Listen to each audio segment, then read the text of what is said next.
जय श्री महाकाल श्री शिवाय नमस्तुभ्यम। साथियों, महाकाल ज्ञान धारा यूट्यूब चैनल पर आप सभी विद्यार्थियों का तहे दिल से स्वागत है। महाकाल ज्ञान धारा चैनल का निर्माण उन सभी विद्यार्थियों के लिए किया गया है जो कोचिंग की अधिक फीस को वहन नहीं कर पाते हैं और घर बैठे ही YouTube के माध्यम से निःशुल्क कक्षाएं लेकर अपना उद्देश्य पूर्ण करना चाहते हैं। महाकाल ज्ञान धारा चैनल पर आज पहले दिन से लेकर संपूर्ण सिलेबस होने तक और आने वाले भविष्य में सभी क्लासें YouTube पर संपूर्ण सिलेबस को लेते हुए पूर्ण करवाई जाएंगी, ऐसा मेरा आपसे वादा है। हम सबसे पहले महाकाल ज्ञान धारा चैनल पर स्कूल व्याख्याता राजनीति विज्ञान का अध्ययन करेंगे। सबसे पहले पॉलिटिकल साइंस स्कूल लेक्चरर की क्लास लेने का मेरा उद्देश्य है कि जहाँ तक मुझे विदित है, जहाँ तक मेरा ज्ञान है, जितना मैं समझता हूँ, मैंने देखा है कि YouTube पर शायद ही कोई चैनल ऐसा होगा जो राजनीति विज्ञान स्कूल लेक्चरर फर्स्ट ग्रेड के लिए संपूर्ण सिलेबस को YouTube पर पढ़ाता होगा।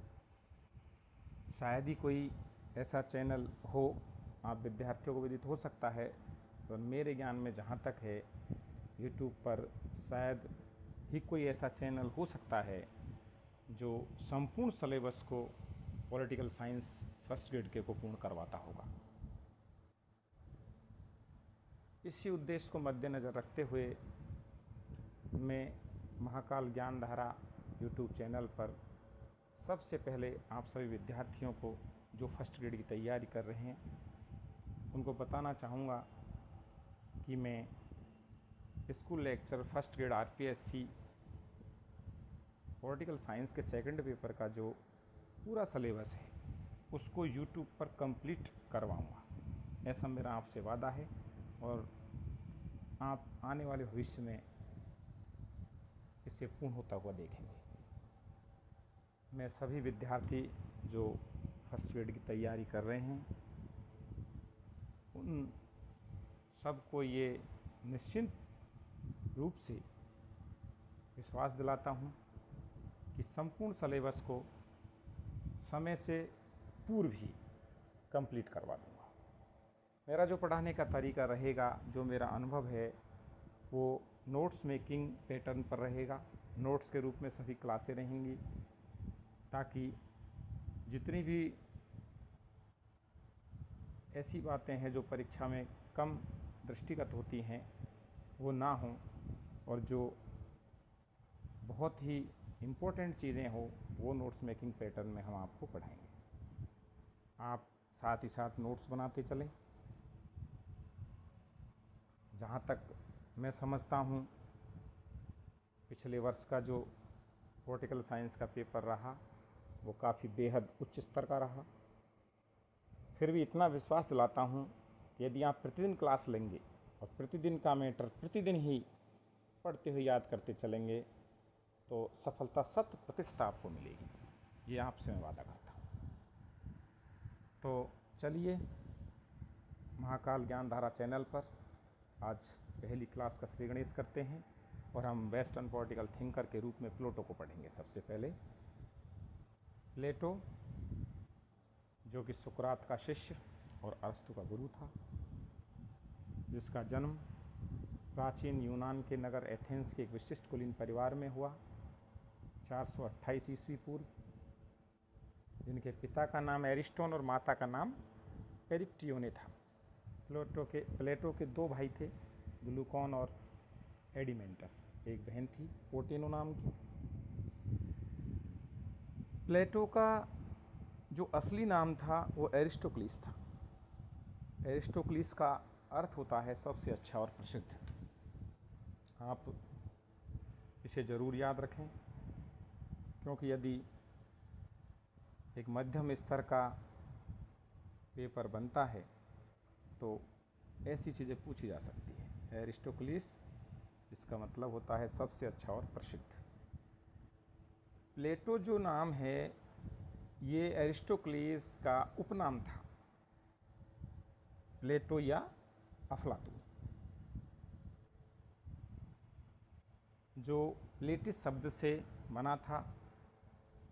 प्लेटो या अफलातून का अर्थ है चौड़े और मजबूत कंधे वाला।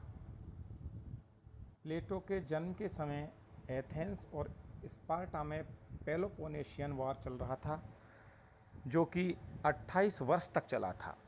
और इस पेलोपोनेशियन वार में एथेंस का पतन हो गया था। आप इस चीज़ को भी याद रखें, पेलोपोनेशियन वार। प्लेटो को राजनीतिक दर्शन के जनक के साथ साथ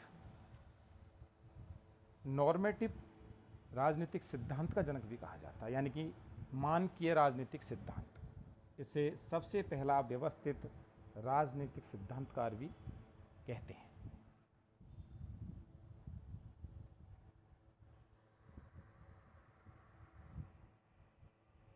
प्लेटो जो कि सुकरात का शिष्य था, सुकरात से प्लेटो की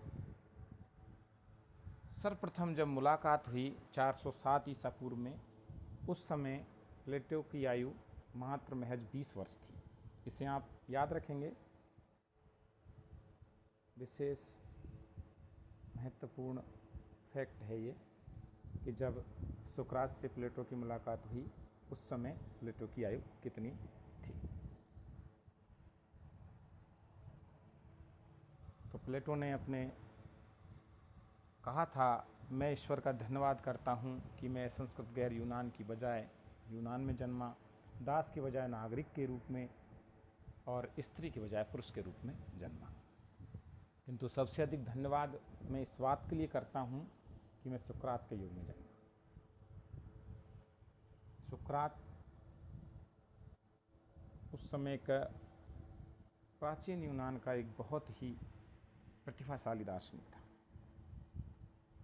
जब सुकरात को मृत्युदंड दे दिया गया तब प्लेटो एथेंस से निगारा से मिस्र, इटली आदि स्थानों पर भटकता रहा। प्लेटो लगभग 11 साल तक एथेंस से बाहर भटकता रहा। 386 या कई बुक्स में 388 ईसा पूर्व भी दिया गया है।